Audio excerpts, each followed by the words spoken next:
Hi, both. Thanks for joining us today on our Business Gurus channel, where we will be discussing key business topics to help students grasp the most important elements of their course in preparation for their exams and future career. Let's get started. Welcome to the deep dive. Great to be here. So today we're tackling something pretty fundamental for, well, any business making physical stuff. How do you manage all those bits and pieces, the parts, the materials? Do you stockpile everything in a giant warehouse? Mm. Or is there another way? Yeah, that's exactly the tension, isn't it? And our source material today, we've got some notes, and actually a pretty useful visual here really gets into one key strategy for managing that stock. Right. And our mission for this deep dive is to really unpack that strategy. It's called just in time, or JIT. We want to understand it using these sources. Okay. So according to this material, what is JIT really? Okay, so let's dig into what the source says. Yeah. At its heart, JIT is about keeping inventory minimal, really minimal. Okay.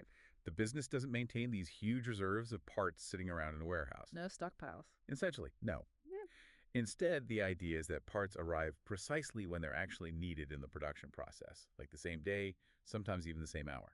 Right. So that's a huge shift. And the source contrasts this, doesn't it, with the classic just-in-case approach. Exactly. Just in case is that big warehouse model. You hold tons of stock just in case demand suddenly spikes or maybe a supplier messes up. Yeah, like having a massive pantry at home, stuffed for any possibility.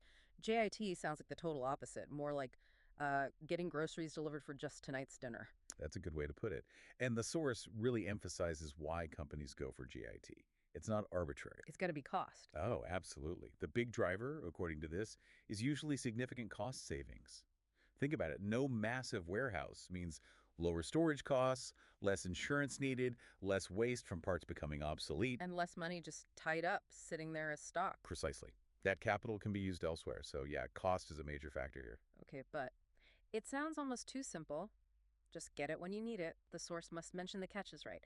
This sounds like it needs incredible coordination. Oh, definitely. Yeah. It's clear this isn't easy. It leans very heavily on having reliable suppliers. That's critical. Because if they don't deliver exactly on time... A whole production line can just stop, Yeah. dead in its tracks. There's no buffer. Wow. And that brings in this concept of lead time, which the source explains. Lead time. That's the wait, right, between ordering and getting the stuff. Exactly. The duration between placing the order and receiving the delivery.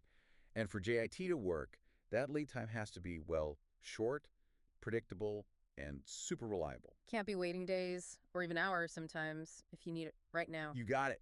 No room for error there. So then procurement, the whole process of buying things must look totally different in a JIT system. It really transforms it. It's not just hunting for the lowest price anymore. Right. It's about finding suppliers who are rock-solid reliable, who have those short, dependable lead times, and who can maybe deliver multiple times a day, often straight to the factory floor.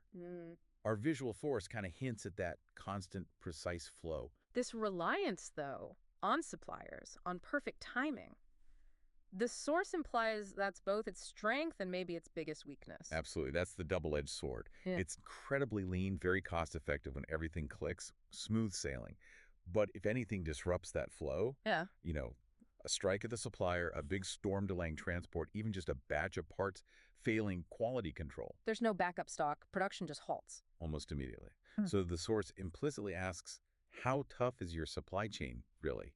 Can it handle shocks? It totally flips the risk, doesn't it? Instead of the risk being like holding too much old stock, Yeah. the risk is now all concentrated in the network. Yeah. In trusting your suppliers, your logistics, even your own forecasts, knowing exactly what you need when you need it. Right. You need excellent forecasting, really tight integration with those suppliers, Yeah. super efficient logistics.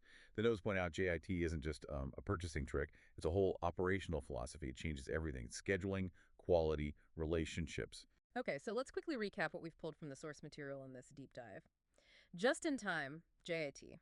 It's a strategy where parts arrive literally just as they're needed for production. And it's the polar opposite of that just-in-case idea, holding big buffer stocks in warehouses. Driven largely by cutting costs, but it absolutely demands super reliable suppliers. Minimal, predictable lead times, and a really precise procurement function. It makes you think about that tightrope walk, getting rid of inventory waste, sure, but becoming completely dependent on everything outside your factory gates running like clockwork. Yeah, perfect execution required. Which does lead to a final thought, kind of building on those vulnerabilities the source hinted at, something for you, the listener, to mull over. Right. In a world that seems to be facing more and more disruptions, pandemics, geopolitical stuff, climate impacts, you name it. How does that core JIT reliance on external precision, on everything going perfectly, stack up against maybe needing more?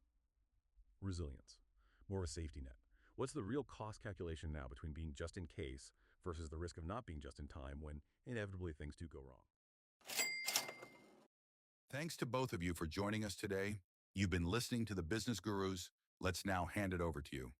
What further questions do you have based on what we've discussed so far? Leave a comment and we'll get back to you right away. If you haven't already, hit that follow for more business tips.